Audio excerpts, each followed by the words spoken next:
we have a special guest with us to help iron out this Iran situation. He's the author of this book, The Management of Savagery, right? Get this book. It tells you all the stuff you need to know about our savagery in the world. He's also the editor of The Gray Zone. He co-hosts Moderate Rebels, and he's the author of this book. And that's Max Blumenthal, friend of the show. Hi, Max. How are you? Good to be with you. No, I just go ahead. You passed page 25 on the book yet? I've gotten to page. Oh, look at Max. He's coming strong at you, Jimmy. You know, Max, I feel like I'm back in second grade and I'm being made fun of for being a slow reader. And I know you're Jewish, but, Jewish and Catholics, they're very close together, very close. With the guilt. We're genetically superior according to Brett Stevens, so we should be fast readers. Well, yeah. See, I'm not. I'm the worst kind of Catholic, the Irish kind. We're drunk, so we're slow readers. Anyway, I wanted to show real quick before we get into this. Donald Trump, a big reason why he got elected was that he promised to get us out of the Middle East. And he would tweet stuff like this. In order to get elected, Barack Obama will start a war with Iran. I mean, this is awesome that these are out. I predict that President Obama will at some point attack Iran in order to save face. Don't let Obama play the Iran card in order to start a war, in order to get elected. Be careful, Republicans. And then he says, now that Obama's poll numbers are in tailspin, watch for him to launch a strike in Libya or Iran. He is definitely. I mean, that's just kind of, so now we can get rid of this idea that somehow that Donald Trump is an anti-interventionist. Correct, Max? Well, I mean, it's even stupider than what he accuses Obama of doing because, if Obama were to have done that and embraced this kind of wag the dog strategy, which Bill Clinton seemed to put in play with Operation Desert Fox when he was facing impeachment, which delayed the impeachment proceedings for a few days, I think in 1999. That would have at least been sort of smart from a completely cynical Machiavellian perspective. But what Trump has done, I mean, and you've been saying this on your show and I've been saying it, is kind of reverse the momentum that he seems to be getting from the idiotic Democratic impeachment proceedings. I could see if escalation continues and Iran or any of its proxies respond, I could see Trump's base thinning out even further. He's put himself in a situation where Joe Biden, if he somehow managed to remain mentally competent enough to get the nomination, could portray himself as the kind of wise foreign policy realist in a debate with Trump, when the smart move would have been to have painted Biden as the architect of this Middle East disaster by whipping the vote in support of the Iraq war. So, what Trump has done is he's completely ceded all authority to these insane neocons that he's surrounded himself with, from Pompeo to Pence, who sort of represent the Christian right, Christian Zionist element, to lesser known figures like Brian Hook at the Iran Study Group, which is this fake department that was installed in the State Department to cook intelligence on Iran and do the same thing that the Office of Special Plans did in the George W. Bush administration, to tie Saddam Hussein to al-Qaeda and cook up lies about weapons of mass destruction. So Trump's authority is completely gone. He's completely neutered. He's obviously defensive about what he's done, and he doesn't understand the disaster that he's just unleashed. But politically, there is, if you look at like right-wing Twitter, you'll see that the right-wingers who were grassroots supporters of Trump, some of them could be considered alt-right type characters, but who really whipped up the grassroots for Trump. These people are in open revolt against what Trump has done. And then you have Conservatism Incorporated on Fox News giving Trump the attaboy, patting him on the back, making him think, he showed American strength. But that's not what was really going on in the Rust Belt, where people actually have to fight and die in these stupid imperial wars. So, again, this is a horrible tactical move for Trump politically. Yeah. It was something that it helped get him votes when he stood up to the neocons, even after he appointed them. He appointed John Bolton. It didn't seem to hurt him it was almost like Trump pointed him so he could stand up to him.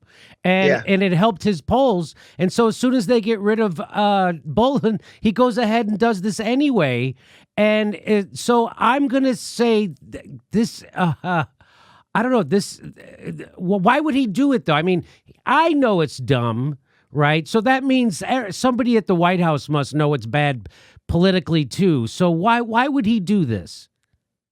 Yeah, why does he do anything? I can imagine maybe someone coming to Trump late at night while he's watching Fox News, and they say, Trump, we have one of the worst terrorists in the world in our sights. We need you to decide now. We have to strike him now. And he's like, okay. And then he goes back to eating a Happy Meal.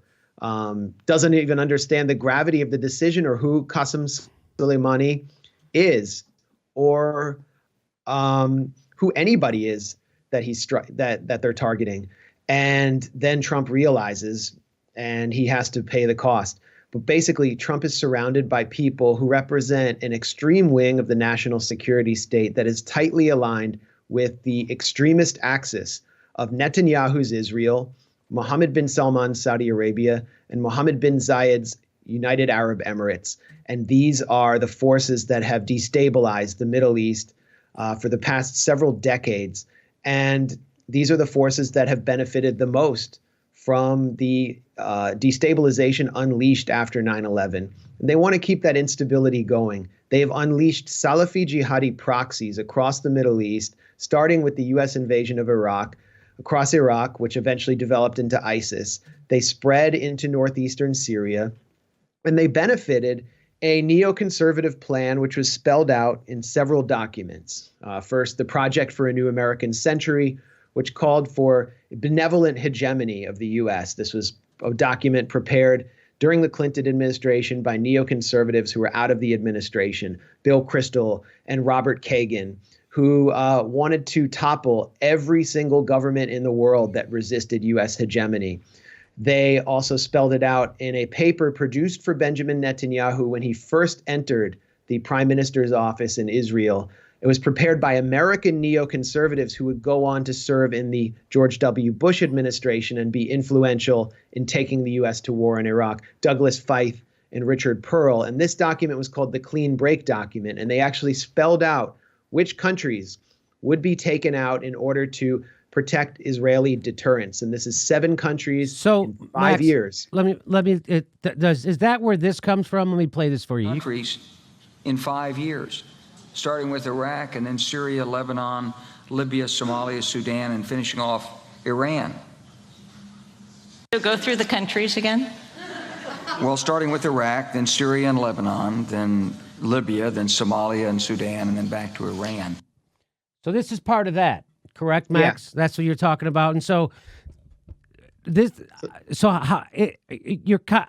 kind of mind blowing that you have a general on television saying this. Everyone knows about this clip, and then they're still doing it.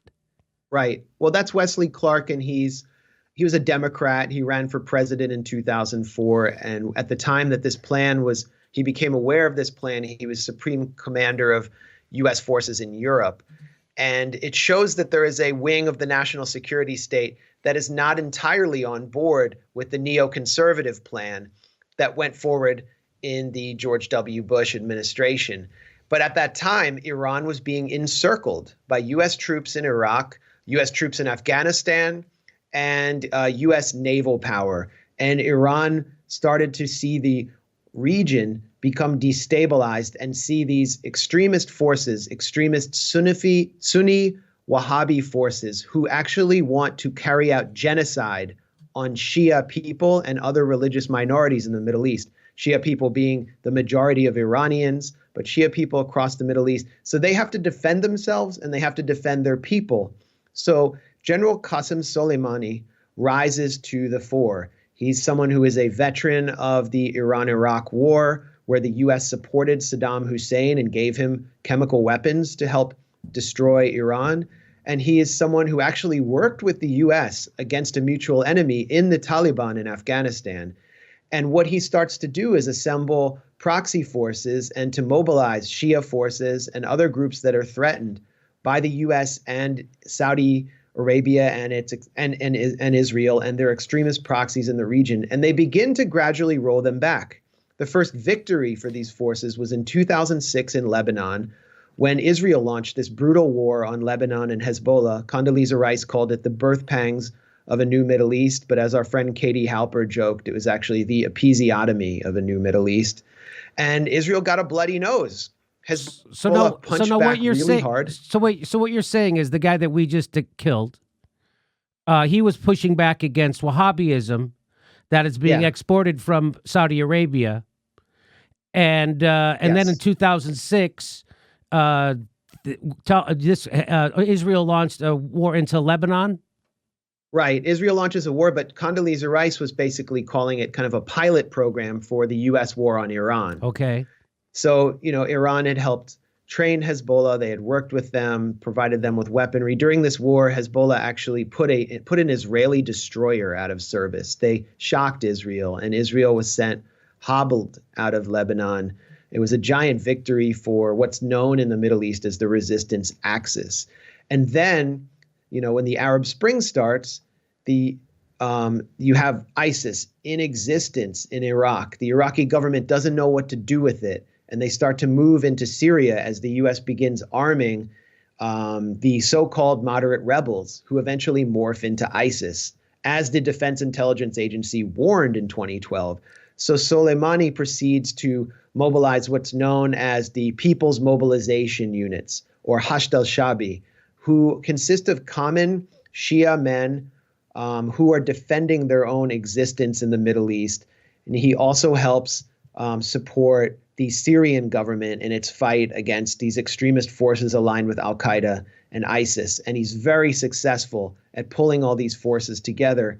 Now, by 2016, when the U.S. decides that ISIS poses an actual national security threat to the West, and we all witnessed the beheading of James Foley, the American journalist, but so many attacks in Europe, the U.S. actually joins forces with the Popular Mobilization Units, working hand in glove with Soleimani, who was actually photographed with U.S. military officials in the field, and people like Abu Mahdi Mohandes, who was also killed with Soleimani, who is a commander of the Iraqi Popular Mobilization Forces, incorporated into the Iraqi army.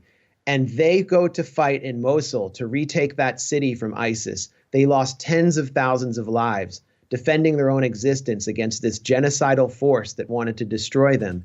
And so if you take all of this history into consideration, you can see that the U.S.'s national security interests actually do align with those of Iran's in many ways. It was ISIS, it was bin Laden, it was Baghdadi, those forces that threaten the U.S. and the West, not Soleimani, who's now being portrayed as this arch terrorist. And the U.S. actually worked with them to clear out ISIS. But now you have an element in the national security state that's so closely aligned with Israel, with Saudi Arabia, with the UAE, with those Gulf Wahhabi forces, that they are continuing that plan, which has actually put U.S. national security at risk to advance American imperial interests, to destroy independent governments like Syria, like Iran, which has a revolutionary government. And it's the same, mentality that they embrace towards Venezuela or North Korea. Anywhere that there's a country that refuses to be absorbed into the empire, they will be targeted, even if it puts Americans and American allies at risk. So what you basically just said there, and most Americans will never know this, is that the guy we just killed was helping us in our fight against ISIS. In fact, he was one of the probably the biggest the enemy of ISIS and the biggest conqueror of ISIS, and we just took him out. Yeah, and it's because we are the bad guys. That's what people don't understand. We're in bed with Israel and Saudi Arabia, and this is about that. Instead of being in bed with ourselves and staying the hell out of there, which is what Trump promised to do, we've again chosen a side. It's the side of the petrodollar. It's the side of Israel, and we're going after Iran like they've wanted to do since 1953. Am I close on that? Exactly. Okay. Exactly. And so we want their oil. And so And we want- I just want to show you that. This is from the Washington Institute for Near East Policy. This is a guy named Patrick Clausen, and this is what they say right out in the open. This is from a few years ago. I frankly think that crisis initiation is really tough, and it's very hard for me to see how the United States president can get us to war with Iran. Which leads me to conclude that if, in fact, compromise is not coming, that the traditional way of America gets to war is what would be best for U.S. interests. Some people might think that Mr. Roosevelt wanted to get us into World War II, as David mentioned. You may recall we had to wait for Pearl Harbor. Some people might think Mr. Wilson wanted to get us into World War I. You may recall he had to wait for the Lusitania episode. Some people might think that Mr. Johnson wanted to send troops to Vietnam. You may recall we had to wait for the Gulf of Tonkin episode. We didn't go to war with Spain until the until the Maine exploded. And may I point out that Mr. Lincoln did not feel he could call out the Federal Army until Fort Sumter was attacked, which is why he ordered the commander at Fort Sumter to do exactly that thing which the South Carolinians had said would cause an attack. So if, in fact, the Iranians aren't going to compromise, it would be best if somebody else started the war. One can combine other means of pressure with sanctions. I mentioned that explosion on August 17th. We could step up the pressure. I mean, look, people, Iranian submarines periodically go down. Someday one of them might not come up. Who would know why? So this is the kind of thing they say right out in the open. Like, this is exactly what everybody's sick and tired of in the country. This is why Tulsi Gabbard has a name in politics. This is why a big reason why Trump got elected. And they're just saying it, and this is exactly what's happening, except he said we have to find someone else to start the war. We didn't. We're doing it ourselves. We're going to start it ourselves. And if you see the right wing who is in favor of this freaking out in a good way on Twitter today, the reason why they're doing that is because they know they have to have a response from this. That Iran has got to respond somehow. And so now the snowball has started rolling down the hill, and you can't, and it ain't going to stop, because even if they somehow get peace deal with Iran again, the United States, there's other people who are pissed off about this that Iran doesn't even control. Correct? Absolutely. And that's such an amazing clip you just showed of Pat Clausen at WINEP, which is a think tank that was originally founded out of AIPAC, the main arm of the Israel lobby, now exists sort of independently, but reflects in many ways the Israeli perspective, but within Washington. And what Pat Clausen's doing is coming pretty close to calling for a false flag to trigger war with Iran, which would be catastrophic. And of course, he's not going to fight it. This little soft-handed super predator neocon is not going to fight any war. I doubt he could even hit a target with a 22. It's those guys in the Rust Belt that voted for Donald Trump out of sort of this visceral feeling that are going to have to fight it. And now they're going to have to think twice about the people Trump has surrounded himself with. Iran is not some kind of regional militant group. Right. It's not what the U.S. is used to dealing with. And Qasem Soleimani is not he's not this kind of loathed terrorist. He is one of the most popular, if not the most popular person in Iran, and he's extremely popular across the region. His killing is seen as an attack on all Shia people in the Middle East. And it was so funny to see Mike Pompeo tweet some video he found of people in Iraq celebrating Soleimani's death. It looked like 20 people, like they couldn't even fill up a laundromat. And then meanwhile, today you have people volunteering at the airport in Tehran to go fight and attack U.S. military bases across the Middle East. You have people across Iran crying for Soleimani. This is someone who, according to a University of Maryland poll, is viewed extremely favorably by 58% of Iranians. No Western leader can ever boast of that kind of approval rating. His popularity cuts across the reformist camp into the principlist camp. He is just someone who transcends politics in Iran, and now he's been targeted for kind of an Israeli-style assassination. So what will Iran do? I think that they can learn the lesson that they signed a deal with the U.S. administration that was intended to clip Soleimani's wings and to bring Iran down to size in exchange for peace and stability and an end to some sanctions. We're talking about the Iran deal with Obama. This represents kind of the vision of the other side of the national security state that's supposed to be more rational, but which is also imperialist. And a new administration comes in with Sheldon Adelson, Benjamin Netanyahu's sugar daddy behind it, funding Donald Trump and a lot of his people. And they go rip up the deal and then assassinate this beloved figure without any consideration. What lesson can Iran take from that? The lesson is don't make a deal with the settler colonial country that also sold out the Native Americans to carry out genocide against them, enrich uranium. And so I think one of the responses we're going to see is acceleration of Iran's drive towards a nuclear weapon.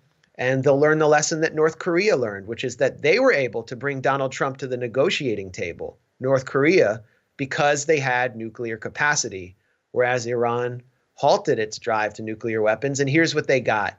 So that's one immediate response. And then the other responses will be, they'll play out over time. We're not going to see some conventional war with tanks rolling. We're not going to see an immediate response. We're going to see strategic patience and discipline from one of the most sophisticated fighting forces on Earth, which doesn't maybe have the best, technologically the best conventional army, but which has proxy forces it can call on across the region, great intelligence services, and can move rapidly and completely interrupt the world economy. I mean, they control one of the most important channels for oil exports, the Strait of Hormuz.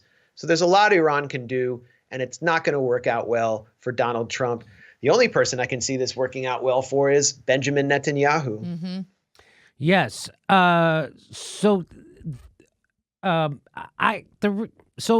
do you think there's anything to the idea that I thought they were going to wait to Trump's second term to do this, right?